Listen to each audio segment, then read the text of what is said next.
Today's episode is brought to you by T-Mobile, America's best unlimited network. What's going on, guys?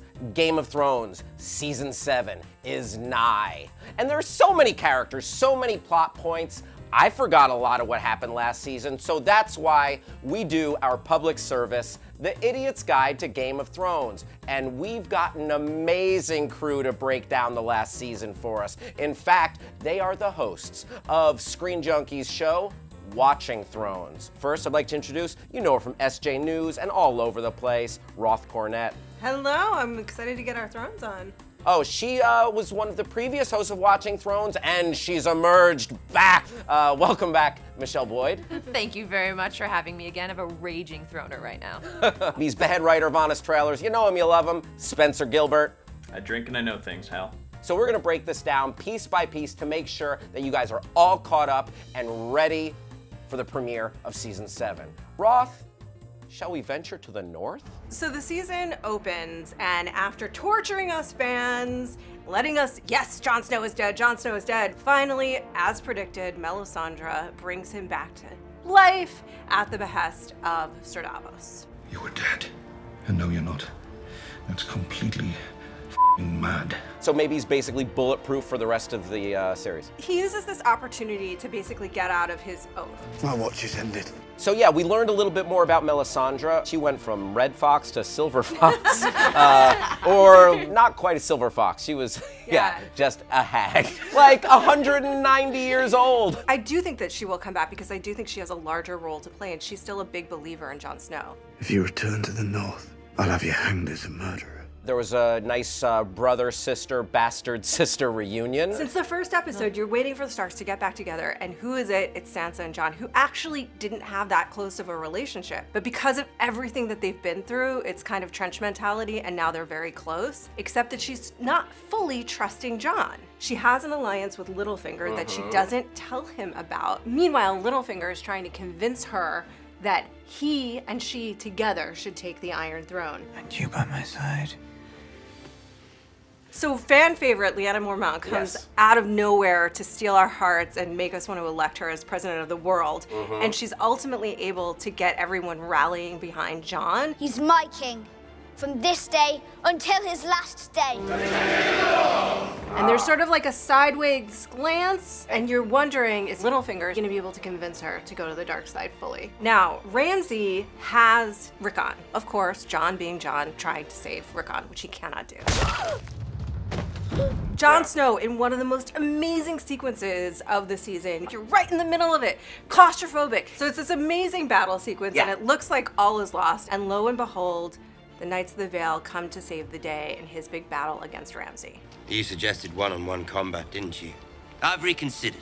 And he's going after Ramsay at Winterfell, taking his home back, taking his life back, and he just bleeds him to a bloody frickin' pulp. Oh yeah. So Sansa turns his own hounds on him, and you realize she's had one of the best arcs on the show. Moving on to Michelle, would you please take us beyond the wall? Poor freaking Mira has just been dragging Bran around for seasons at this point. But we finally learn what Hodor's name means. Hold the door! Hold the door! Freaking Bran. So it's his fault. Basically, he was possessing Hodor to hold the door against the undead army in order to let him get away. Talk to us about the three-eyed raven. He basically tells Bran The time has come for you to become me. he dies. He lets Bran kind of take over the Green Seer and gives him this new quest to go back. I'm the three-eyed raven. Green Seer basically just is kind of a communing with nature sort of thing.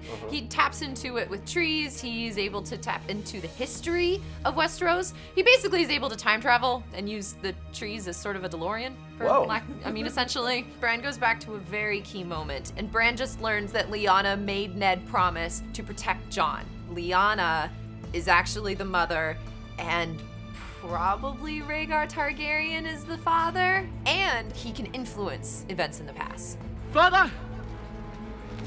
Oh, Michelle, one more thing is that Benjen Stark came back in a big way. Cold Hands appeared, and for book nerds, we were looking forward to the appearance of this character. And he helped his nephew Bran and Mira to escape, and then of course he was stuck behind the wall, but the question becomes for how long? Does Benjen come beyond the wall with the rest of the White Walkers? I'll do what I can, as long as I can. Spencer, let's go to your favorite spot on the map, King's Landing. Oh, it's such a lovely cesspool.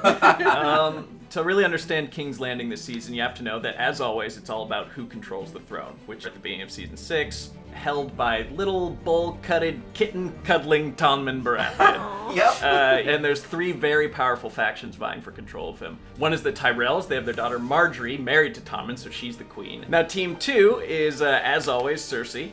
She's got her claws into her kid. She's lost 2 out of 3 children already. She's got a 7-foot-tall zombie bodyguard.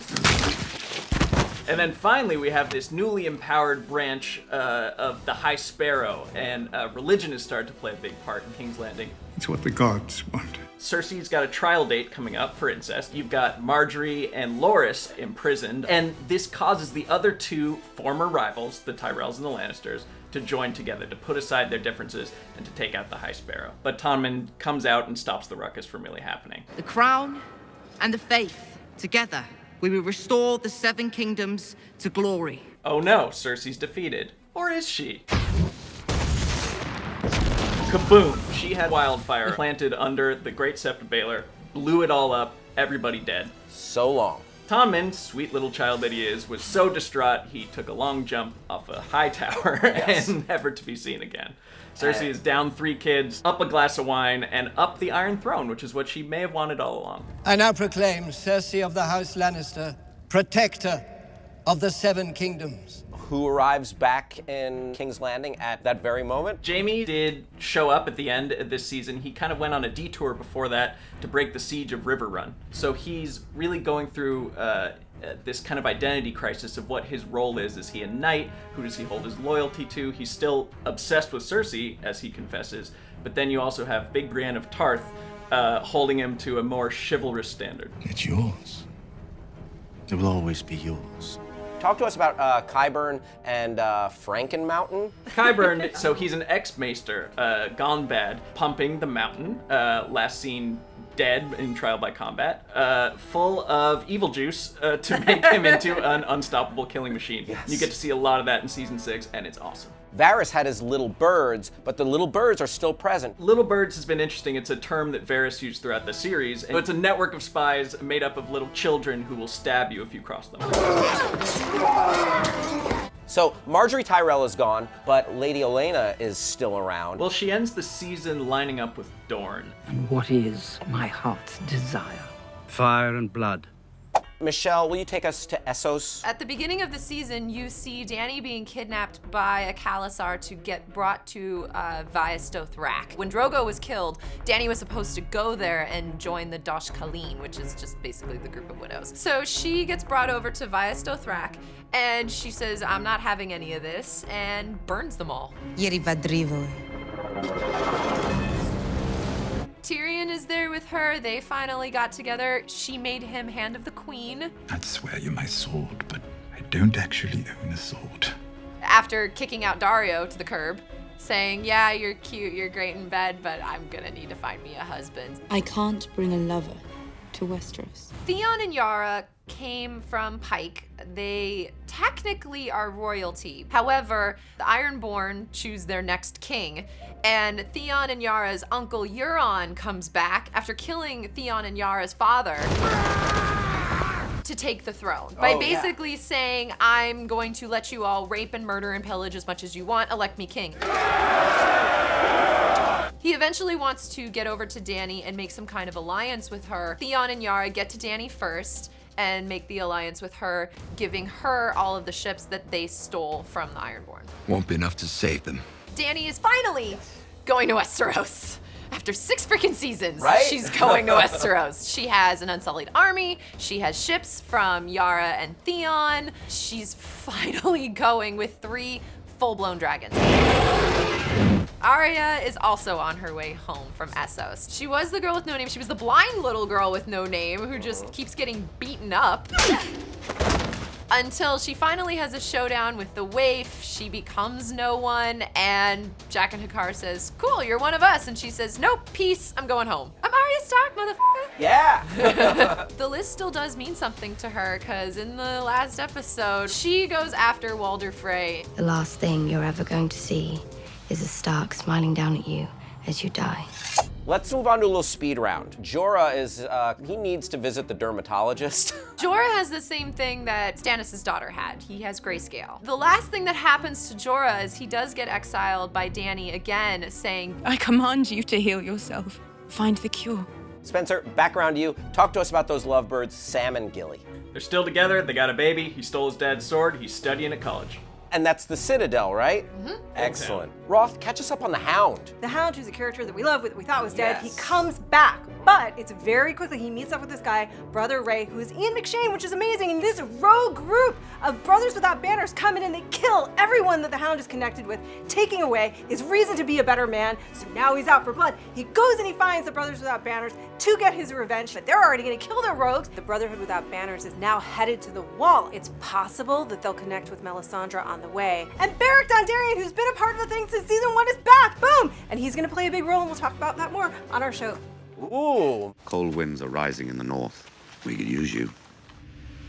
Wow, you guys have done the yeoman's work. You've taken us on a tour of season 6. Now, I want to talk about, real quick, this new segment you're introducing to Watching Thrones called Raging Throners. First off, what exactly is Raging Throners? It's just the thing that gets us the most excited about that episode, or in this case, the entire season. Would each of you give us your Raging Throner from season 6? It was the explosion of the set. So that whole sequence, that opening sequence to the finale, was so beautifully done. Mm-hmm. So top to bottom, that's it. Oh, my favorite moment, Arya slitting Walder Frey's throat. Ooh, it's been a culmination of everything since her brother and her mother died, since her father died, since the list started. Finally, she gets to cross the big one off her list. I'll say Jon Snow in the Battle of the Bastards, that one moment where he runs out and wants to take on the entire army solo. Come at me, Boltons, Man. I'm right here. Beautiful, what a great moment. You know what, those are all great Raging Throners. I can't pick one better than the next. What's your Raging Throner? What's something that we left out? Or what's something that you're looking forward to in season 7 of Game of Thrones? Let us know in the comments section below. We wanna know. I want to thank you guys for coming in and dropping so much knowledge on us. Watching Thrones, when can we watch Watching Thrones? Every Monday, Screen Junkies News, 11 a.m. PST live. Man, that is gonna be awesome. By the way, everybody, next week, we're traveling down to San Diego. So make sure you check out Screen Junkies and Screen Junkies News on YouTube for all of our Comic-Con coverage, presented by T-Mobile, America's best unlimited network. I want to thank you for watching Screen Junkies. I'm Hal Rudnick. Hit me up on Twitter. Bye-bye.